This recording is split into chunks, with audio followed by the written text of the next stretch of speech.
কিশোরগঞ্জের ভৈরব র্যাব ক্যাম্পে হত্যা মামলার আসামি সুরাইয়া বেগম নামে নারী আসামির মৃত্যুর ঘটনার অভিযোগ উঠেছে।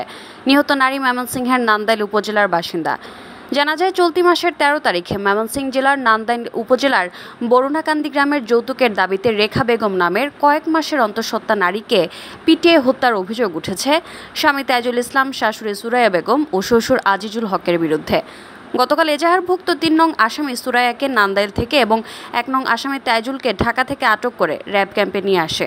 রাতে কোনো এক সময় সুরাইয়া বেগম অসুস্থ হয়ে পড়লে তাকে সকাল 7টার দিকে উপজেলা স্বাস্থ্য কমপ্লেক্সে নিয়ে গেলে কর্তব্যরত চিকিৎসক তাকে মৃত ঘোষণা করেন। 7টার সময় উপজেলা স্বাস্থ্য কমপ্লেক্স ভৈরবের জরুরি বিভাগে একজন র্যাবের সদস্য একজন রোগী নিয়ে আসেন, সুরাইয়া নামে, 52 বছর বয়স।